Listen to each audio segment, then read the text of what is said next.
আসসালামু আলাইকুম প্রিয় দ্বিতীয় শ্রেণীর শিক্ষার্থীবৃন্দ। আজ আমরা আলোচনা করব পাঠ ২৭ দুখু মিয়ার জীবন। চলো আমরা শুরু করে দেই। দেখতে পাচ্ছি আমরা পাঠ ২৭ দুখু মিয়ার জীবন।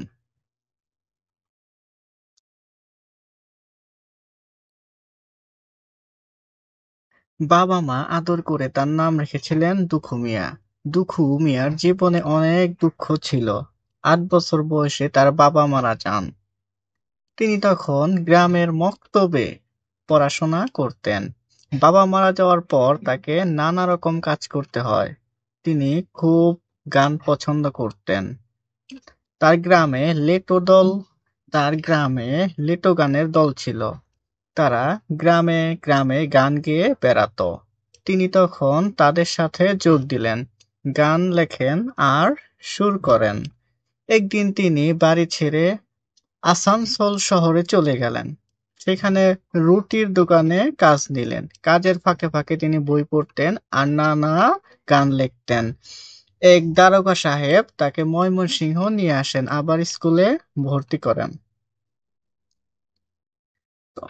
তখন বিশ্বযুদ্ধ শুরু হয়। তিনি সেনাবাহিনীতে যোগ দেন। তাকে পাকিস্তানের করাচি শহরে পাঠানো হয়।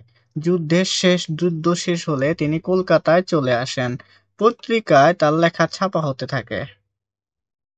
তখন তখন আমাদের দেশ ইংরেজরা শাসন করত। তারা এদেশে মানুষের উপর অনেক অত্যাচার করত। তিনি ইংরেজদের অন্যায়ের বিরুদ্ধে কবিতা লেখেন।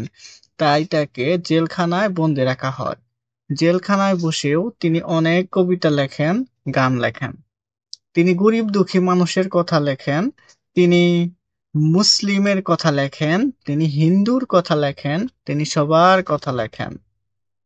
তিনি আমাদের জাতীয় কবি কাজী নজরুল ইসলাম।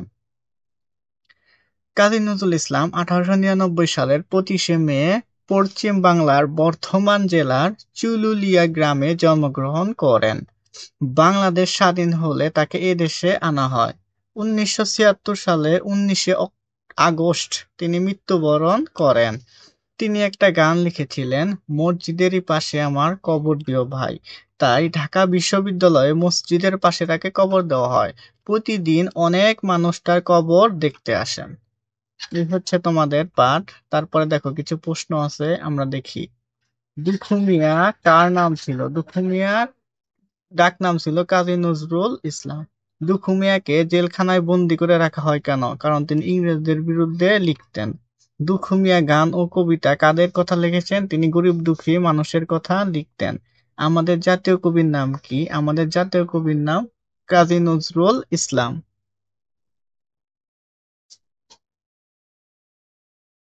এই হচ্ছে তোমাদের পাঠের অংশ। আমরা এখন বাড়তি কিছু দেখি যা তোমাদের বার্ষিক পরীক্ষায় কমন পড়ার মতো। দেখো, কয়েকটা শব্দের অর্থ নিয়েছি। দারিদ্র শব্দের অর্থ খুব গরিব অবস্থা। বন্দি শব্দের অর্থ কি? আটক করা বা মুক্ত না থাকা। আনন্দ, খুশি হওয়া। কবিতা কি? ছন্দময় লেখা বা পদ্য। শূন্যস্থান। দুখু মিয়া ছোটবেলায় অনেক ঢ্যাস করেছেন, অনেক দারিদ্র্যের কষ্ট করেছেন। তিনি গান ও লিখতেন, গান ও কবিতা লিখতেন। দুখু মিয়াকে জেলে রাখা হয়েছিল। কিভাবে? জেলে বন্দি রাখা হয়েছিল। আমাদের জাতীয় কবি হলেন কাজী নজরুল ইসলাম। জেলে থেকেও তিনি অনেক লিখেছেন কবিতা। ধন্যবাদ। আসসালামু আলাইকুম।